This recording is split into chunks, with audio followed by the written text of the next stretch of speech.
Real quick, to steal a line from a guy that's a lot funnier than me, at least Jerry didn't mess up his hair when he fell down the stairs there, you know. So, that was a positive. Start right here, Austin.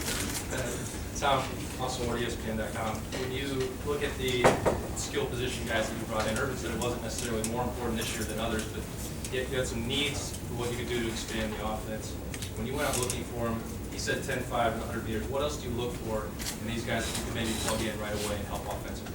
Well, I think straight line speed is certainly the starting point, but there's a whole lot more that goes into being a great skill position athlete in the game of football. And so you look at a guy's speed, certainly, but then you want to look at his toughness, his ability to make guys miss in space, and then the ability to gain hard yards as well. So we felt like we were pretty deficient last year in terms of getting the ball in space, but then we get one-on-one with a safety or one-on-one with a corner or even a linebacker at times, and we can't make that guy miss. And I think the premise of a spread offense is to not play football in a phone booth and to spread people out and create one-on-one mismatches. And so the 10 500 meters, 10 400 meters, 20.8, 200 meters, those are all great statistics and a jumping off point, but I think you certainly got to look at a guy's ability to make people miss in space, to break tackles, and to make big plays when big plays are there to be made. Is it more realistic for guys at those positions to come in and play earlier than, say, an offensive lineman? Oh, absolutely. I think Coach Meyer said the farther you get away from the ball, the easier it is to play early, because those guys, well, and the guys that we recruited at those positions are pretty physically developed as it is. You know, they come from good programs, they come from good backgrounds, they're weightlifters, they're strong guys that can come in and contribute early. But certainly, like Coach said, I think the farther you get away from the football, it's a lot easier to play early. You're not far away if you're holding it right. That's exactly right. Front row, Bill. With these guys that you now have, plus the development of the existing guys, how much better equipped are you to get the kind of offense that you and Meyer envisioned in 2013? Oh, we'll see. I think to say that we're going to rely on all these guys, as excited as we are, would certainly be putting our eggs in the wrong basket. I think first and foremost, we've got to spend this offseason developing the guys that are here and teaching them how to be better at what we want them to be better at. That being said, then you go out and you recruit to a philosophy, and obviously that philosophy is well documented in terms of spreading the field and getting guys out there in space. And so I think it will lend itself to maybe being able to be a little bit more balanced and a little bit more philosophically along the lines of where we want to be. But to say that just today in those letters of intent that came in will do that for us would be a misnomer. It starts with the development of our current players here. Front row, Tim. Tim May, Columbus Dispatch. Yeah, Tom, two things. One, when you go into the belly of the beast, which is Texas, you're going against Texas on the final weekend and stuff like that, just talk about the challenge it is to go down there and sell Ohio State. Well, it's not challenging when you go 12-0 and Urban Meyer's your head coach and you're wearing the Block O on your shirt. Those three things certainly help you, but I think the biggest thing in the state of Texas and really any out-of-state recruiting area is to say that we're going to go into the state of Texas and beat Texas and Texas A&M and Oklahoma on any kid that we want. That's not going to happen. You've got to find and identify the kids that A, fit your need, and then B, have that reciprocated interest in you, and then you continue to recruit those guys and let the chips fall where they may at the end, and whatever that young man decides is best for him, he decides. But you know, the key, I think, is early identification of who those players are in that state, and then the continued recruitment of those players. How tough is it to stay in touch with a guy? You know, I've talked to Claude Mathis, well, not as much as you have, but I mean, just to stay in touch with a guy, even though you've so-called lost him, and then you get him back. But how tough is that to just keep making those calls and stuff? and then I guess today you find, the last couple of days you find out it pays off. I'm talking about Dantrey Wilson, but just, what kind of tedium is that to just? I stalked my wife for 6 months before she said yes to go out with me. So I mean, I asked her about every other week to go out with me, and next thing you know, we've been married for 12 years. So, and I certainly wasn't her first choice either. So it's not hard. It's work, but I think at the end of the day, when you feel good about the effort that you put in, you can lay your head down on the pillow at night, every night, and say, I'm doing the best I can at trying to maintain this relationship. And if that relationship is not reciprocated, at some point you've got to fish or cut bait, so to speak. And with Dantrey, we never really had to cut bait. We were never at that point. They'd go 3-4 weeks at a time there in the summer, or maybe even in the early part of the season, where I was leaving a lot of voicemail messages, I can tell you that, but he was still getting emails and Facebook messages and the mailings that go out, and eventually, and let me make this clear, and maybe Dantrey said it today or at some point, I'm not sure, but Dantrey had interest in us.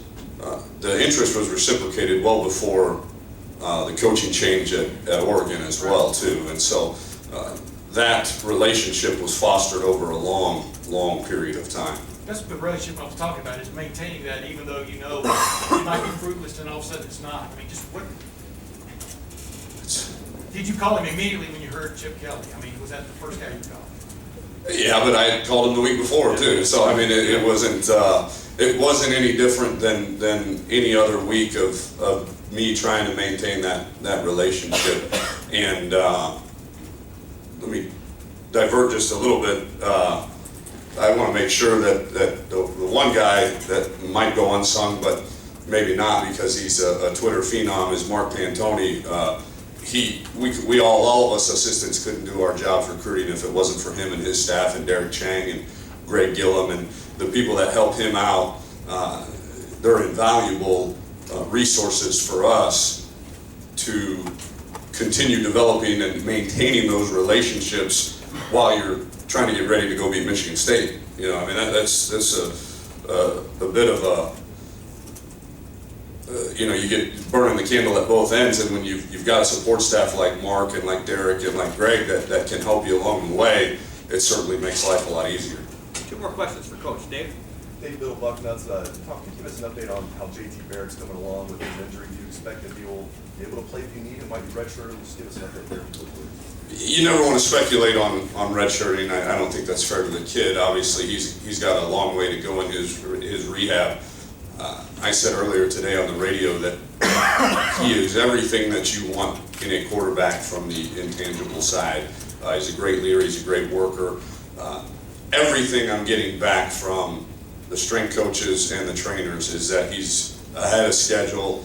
He's pushing himself. He competes against himself and against other guys. So whether he'll be ready in the fall, I don't know. What I've been told is that maybe in the spring he'll be able to possibly throw a little bit, throw some 7-on-7 without cleats so he doesn't dig his feet in the ground and things like that. So we'll progress him slowly, knowing that a guy coming in and playing right away at that position isn't really a big need for us right now. You feel like you have a nice luxury at the quarterback position. Not only do you have Braxton coming back, but you have a 5th-year senior backup, and Kenny who's proven himself. Maybe Cardale Jones is stepping up. Just how do you feel about the position overall? I think we've got the best backup quarterback in college football, and potentially the best starting quarterback in college football. So, yeah, I guess that is kind of a luxury. Now that I never thought of it that way in terms of using that word, but yeah, having Kenny and having Cardale now coming off a redshirt year and really understanding and buying into the program and what we expect out of him and out of that position certainly puts us in a position that a lot of schools probably would like to be in at that specific position. Last question, middle, Brandon? Brandon Gaston with Deals, and I'm just wondering, you guys were obviously hoping to get a guy early on at the skill position. When that guy, decides to go somewhere else, and you guys are kind of scrambling, what's going through your mind? And could you ever have anticipated a day when you guys would get both Dantrey Wilson and James Clark to kind of fill that role? Yeah. Like I said, and this is certainly not, it'll take it however you want. We're 12-0, our head coach is named Urban Meyer, and I get to wear the block O on my shirt every day walking into high school. So to say that we were behind the 8 ball, yeah, because recruiting is about relationships and it's about developing that over a period of time. But at the same time, we are fortunate enough to, as Coach Meyer puts it, be a little bit of the flavor of the month and have Coach Meyer and his track record and obviously this great university and its support system, that if you find yourself in that position, which you certainly don't want to live in that position every year, but if you do find yourself in that position where you have to go get a guy later in the game than you would like, you still have confidence that you'll be able to do that. Coach, thank you very much. Thanks. Watch your step, Terry. Thanks. Coach Fickell?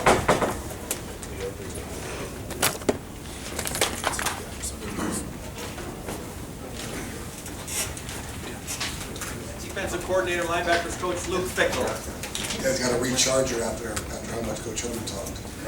Get your things and listen to the batteries. Go ahead, Tim, usually start us off because they're You guys need some linebackers. Y'all you went out and got Trey Johnson and Mike Mitchell. Just those are two big name guys. Just what does that mean to the program? You know, from your vantage. Well, we knew that it was obviously a point of interest for us. We had to go out get linebackers, and we actually think that we got 3. And Darren Lee's another guy that we list as an athlete, as a guy that has some length and some different things. But I think we addressed some things that we're really looking for. I mean, obviously it starts with numbers. We are down in numbers at the linebacker position, as you know from last year. But we're going to continue to have to find guys that can come in and be ready to play. And both those guys give us a skill set, I think, that have the ability to come in and hopefully help out in some way. As to how much they can pick up. They're not in spring ball this year, which would have been real nice. But again, there's some things you can't do.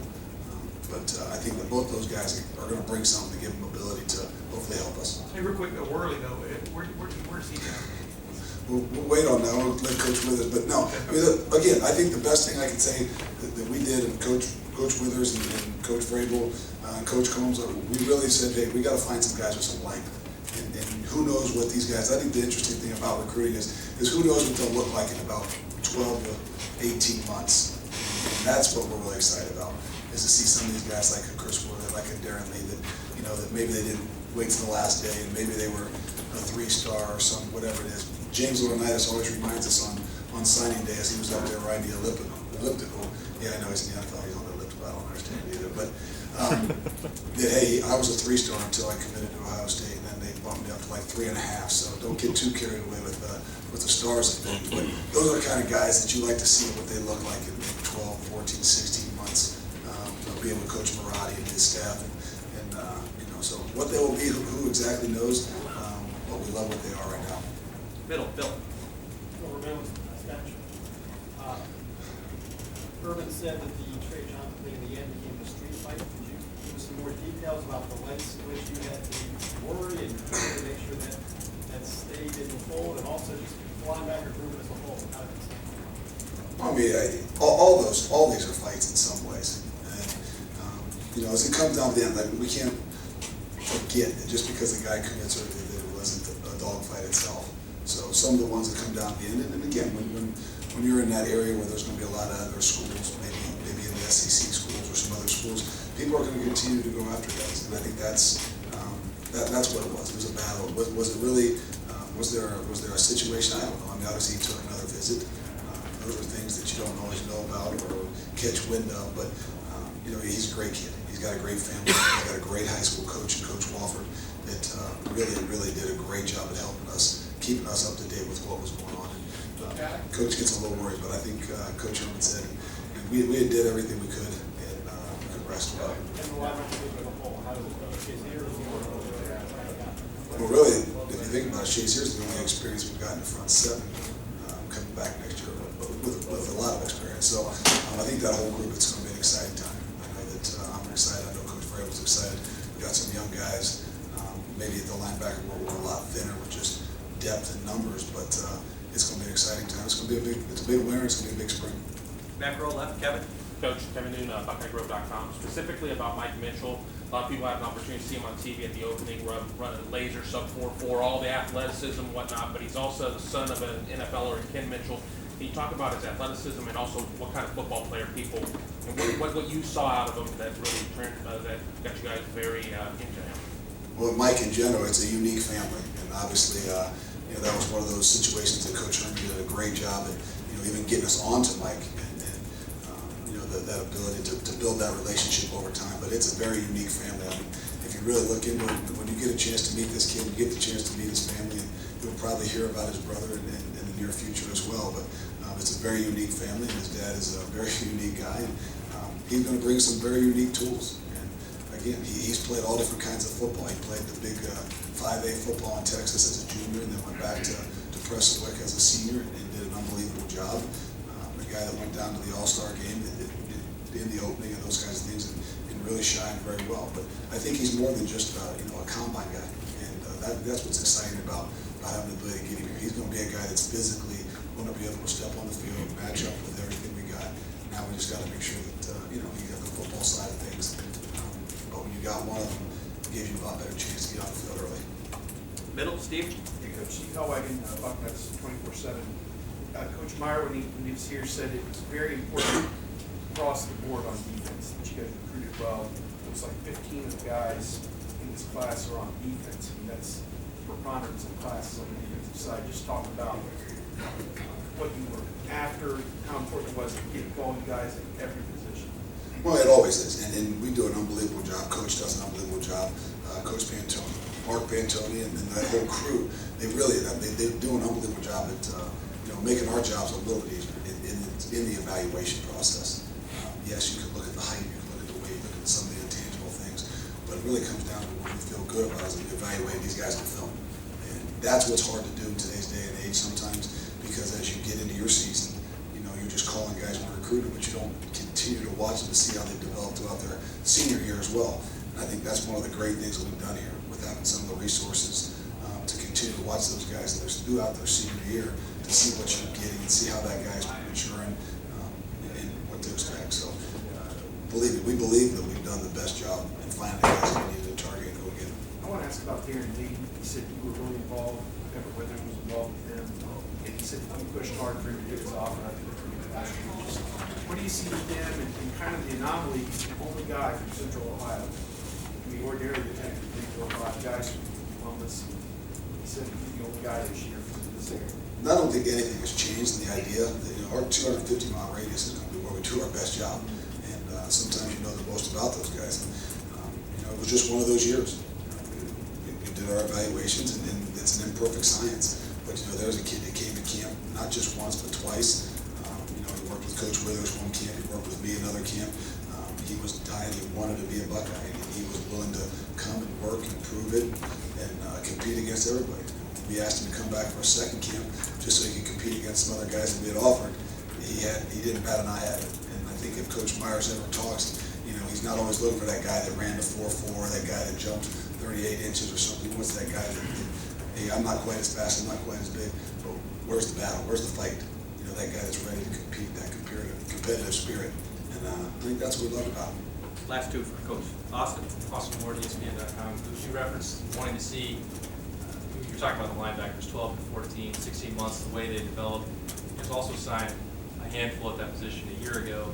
Is there something unique about playing linebacker that takes some time to develop and really show up and make an impact out there?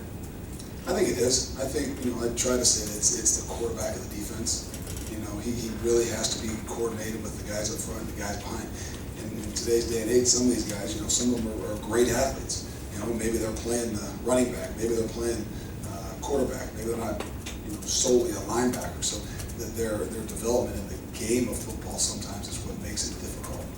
These guys that come in and got great size, speed, different things like that. Sometimes it takes them a little while to learn the game.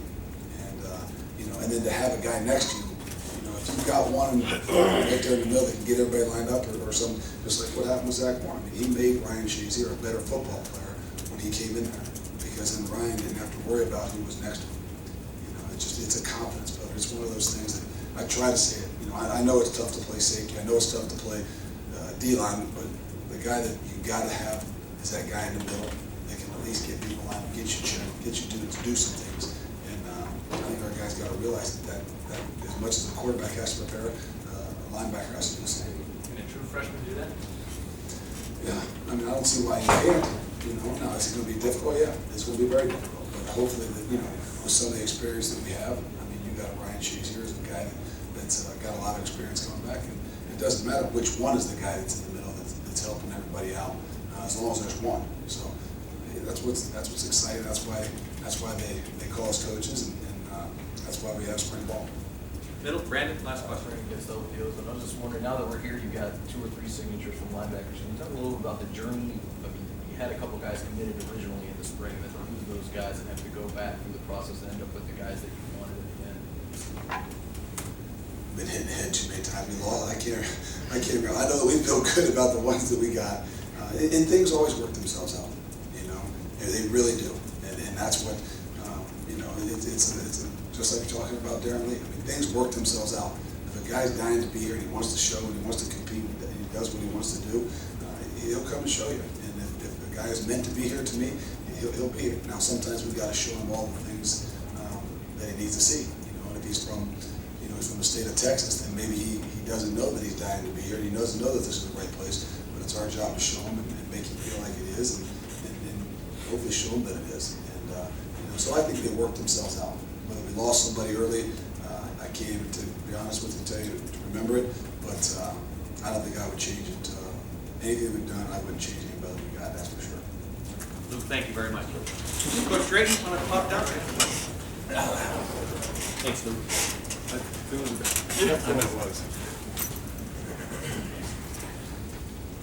No, I did forget, Tim. Yeah. We'll open it up for questions for running backs coach Stan Drayton. Go Bucks. Middle, Bill. Kind of a little bit, you got it out there.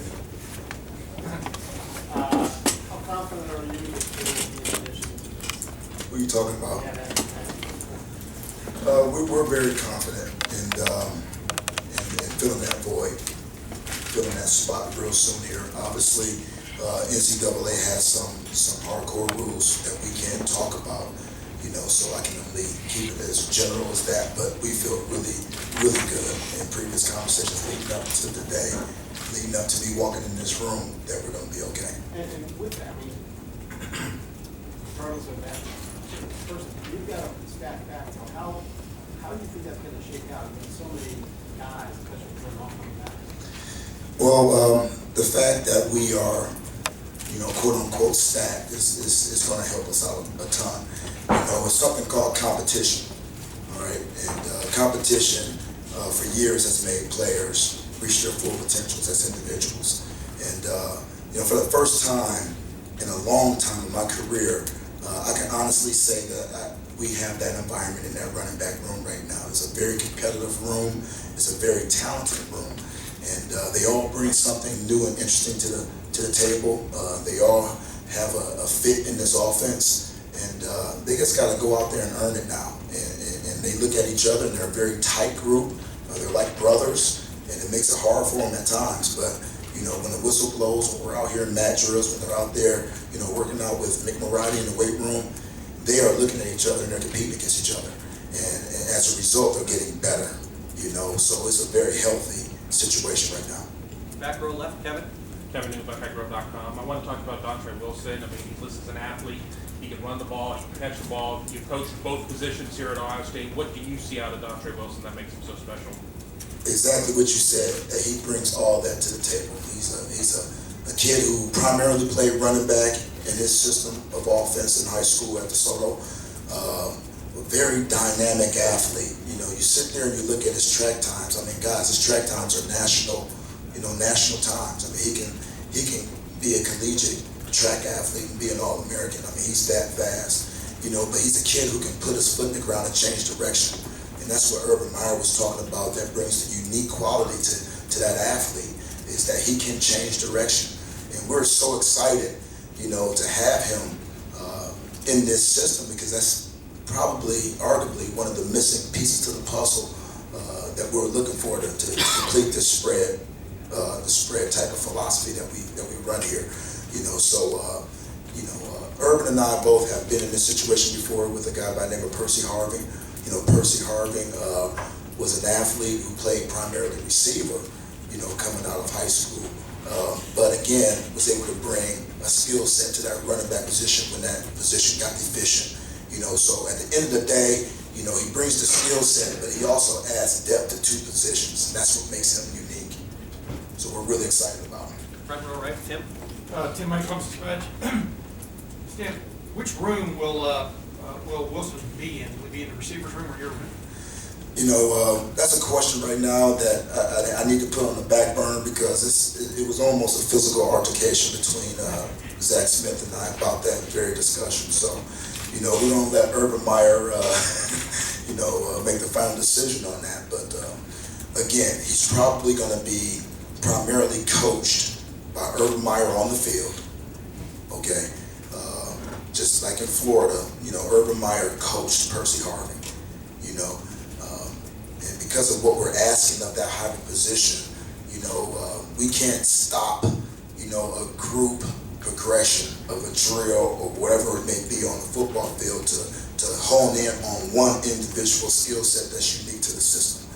So Urban Meyer kind of takes on that role a little bit, where he gets the game plan and all that stuff implemented and installed.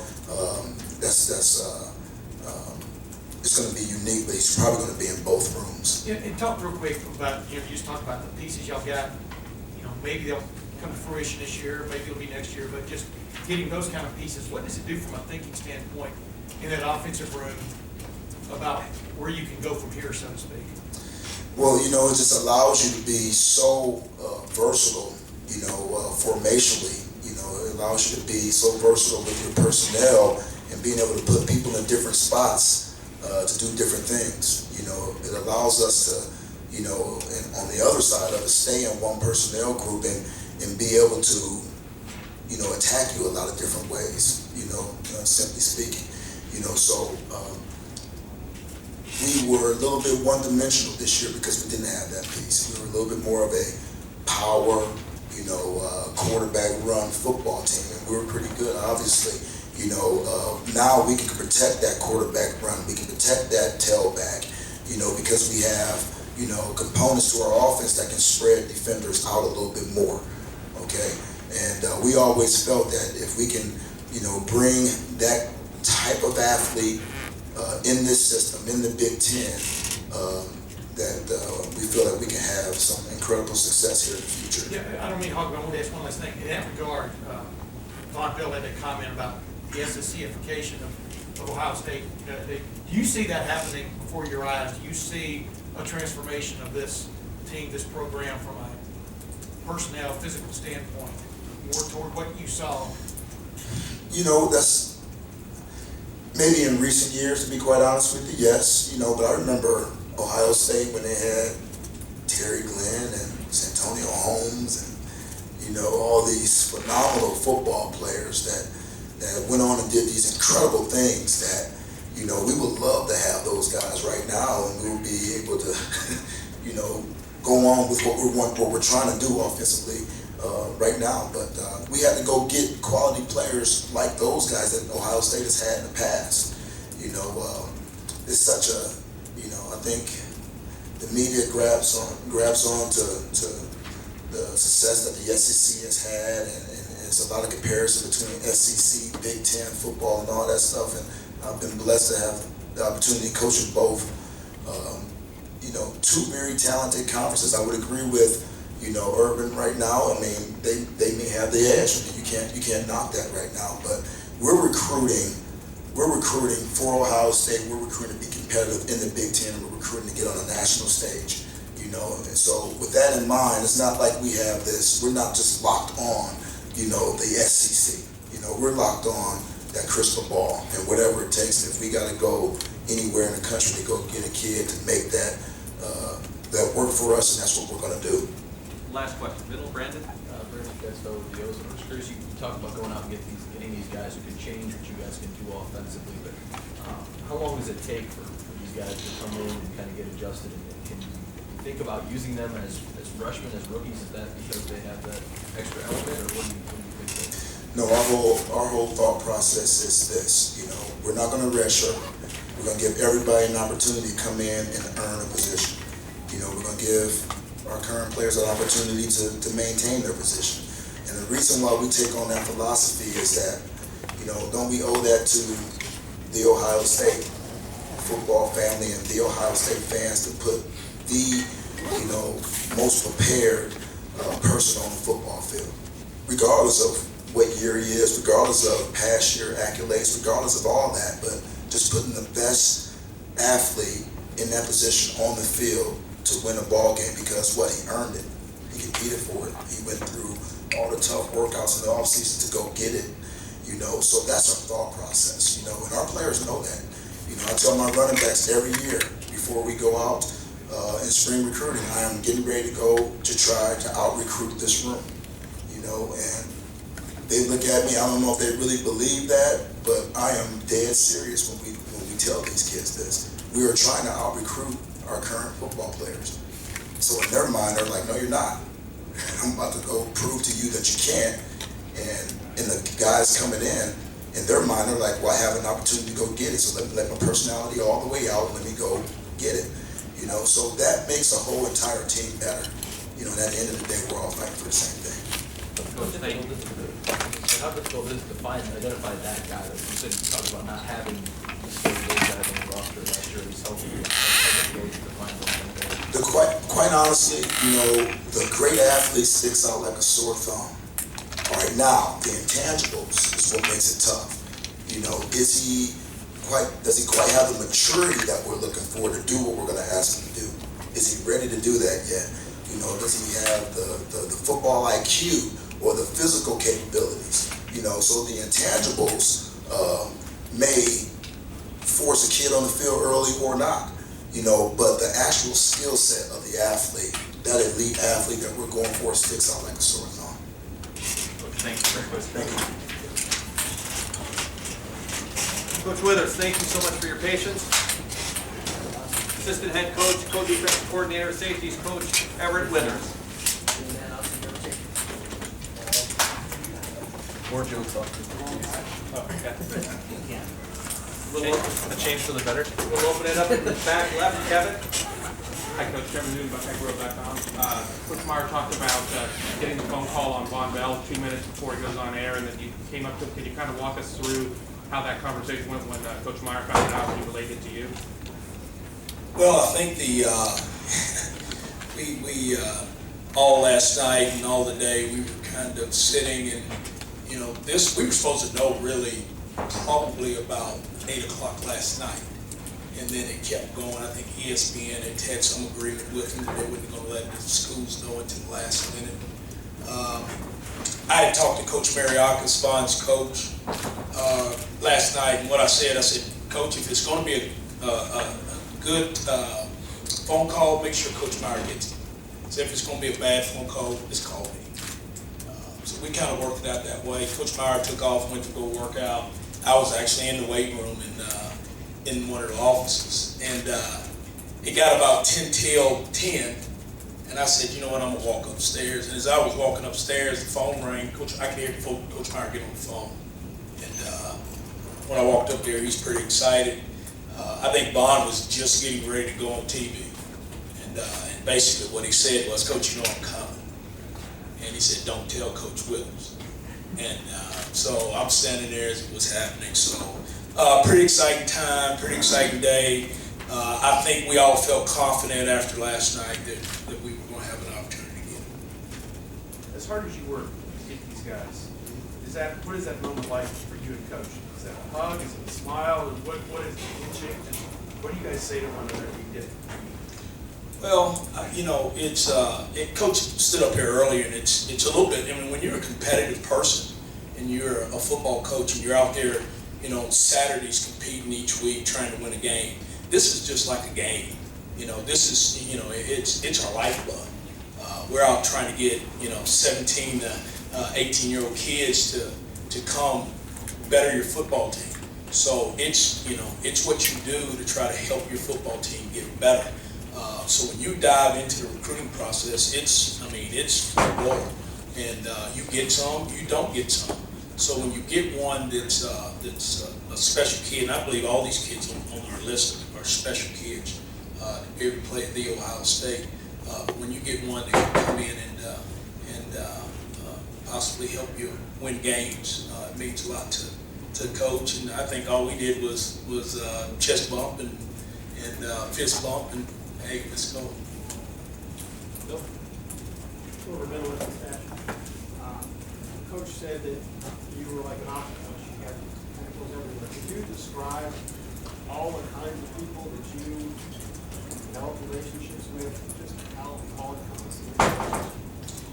Well, the recruiting process is about relationships, and you want to try to find out as much as you can, whether it be good or bad, about a young man. You want to try to find it all out. So we dealt, really heavily with the high school coaches. I would have to say, in my 25 years of doing this in this business, Coach Mariakis and his staff at Ridgeland High School were by far probably the best group of coaches and people and the administration at the school that I've ever been around.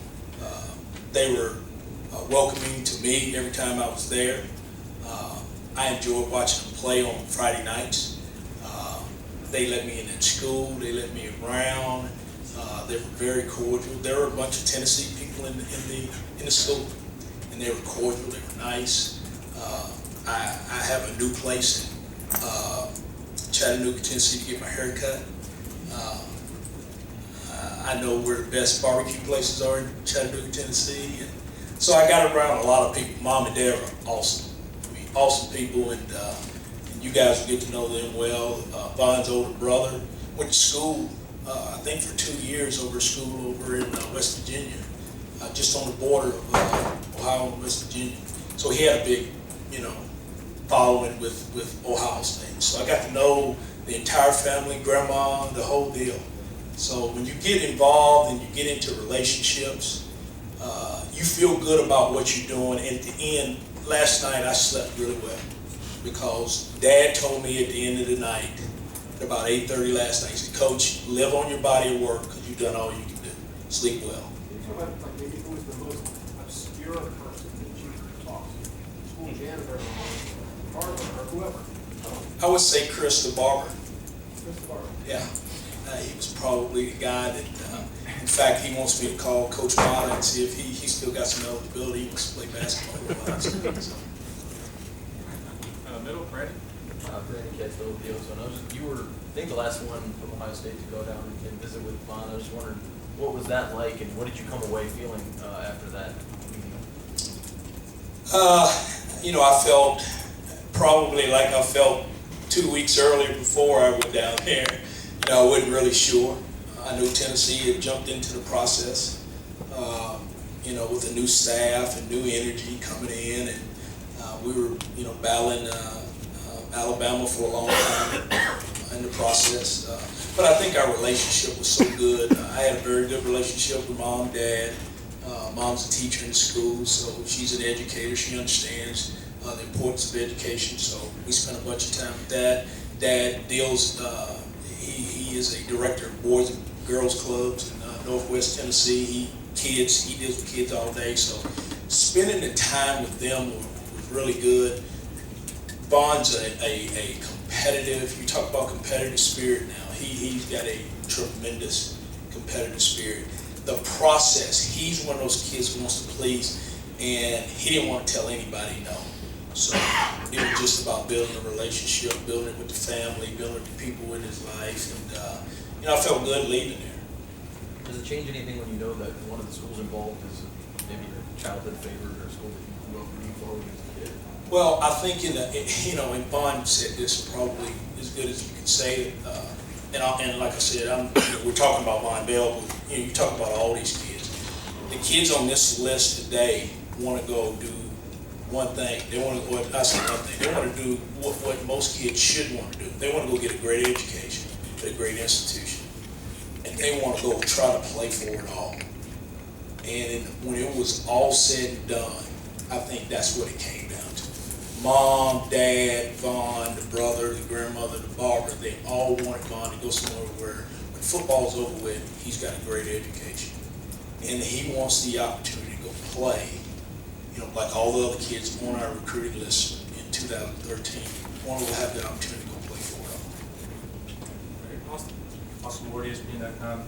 Everett, Vaughn's getting a lot of this attention now, but there were 2 or 3 corners that were maybe just as high as hand that you had. And if you look at this group in secondary that you put together as a whole, you have a lot of work to do with them down the road. But on a signing day, can you remember feeling as good about a group that you have coming in that just in the back end? It's been, like I said, I've been doing this a long time, but this group with, the young men that are here, Eli and Cam, with some of the guys we just added to that group. This group, if the development goes as we think it will go, we feel like this will be a very talented group, be able to help Ohio State do some special things. And last question right here, Tim. Tim Mike on the stage. How tough is it, even though you've been down there, to go down there and recruit players and convince them? Well, I mean, SEC countries, the South, and convince a guy who's living in Northwest Georgia that it's better for him to go to Ohio State than in Tennessee up the road or Alabama down the street. You know what I mean? Just talk about that challenge. Well, I mean, it's a challenge to go anywhere and recruit when you go out of state. The greatest thing about it, and I think Tom Herman said it best, when you have Urban Myers, your head football coach, and you have a university as special as the Ohio State, that name resonates nationally. So not only does it resonate in Columbus, Ohio, but it resonates down in different small towns in Georgia. I've run into more, OHIO on the road in the South than anywhere. I mean, I get off a plane in Chattanooga, Tennessee, and the guy at the security gate is saying OH, So it's not like it's a foreign country to us. So when we go down there, we have a presence. Coach mentioned, Bradley Roby, Cam Hayward. So there's some things down there that, we're not just, shooting in the dark down there. We've got some people down there that have helped us and given us some presence. Hey, Von Bell, what does he bring? Why was he worth the effort? What does he bring from your vantage point that sets him apart? Well, with all the guys that we've signed as far as secondary players in the back end, he brings a guy with length, with athleticism. Again, the competitive spirit, I think, is probably number one. He's a very talented young man. He runs well. He's physical. I think when you watch him on tape, it's very easy to see, and I think Coach Drayton said it stands out like a sore thumb.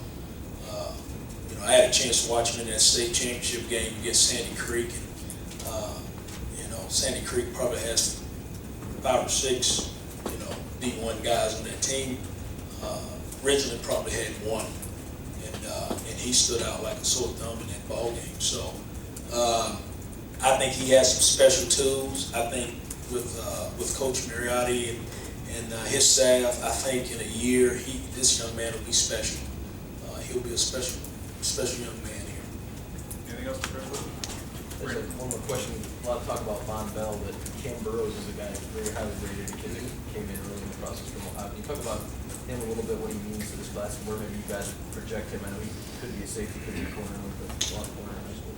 Well, I think what you look at, and I know Coach Fickell mentioned it, Coach Meyer mentioned it, when you try to get, when you're recruiting length and athleticism. Obviously you want to have those intangibles, you want to have that competitive spirit. That's what Cam has. He's got that competitive spirit. He's tall, he's long, he can run, he's physical. He's got all those things. To me, you go get as many of those guys as you can, and you go recruit them. I mean, I like the size and the height of our guys and the length of our guys that are going to be playing on our defense, because I think that's where the game is going this way. It's going with space in it. So you got to have guys that are physical, that can run, but still have that size, and that's what we were looking for when we identified it and we went after it. Coach, thank you very much.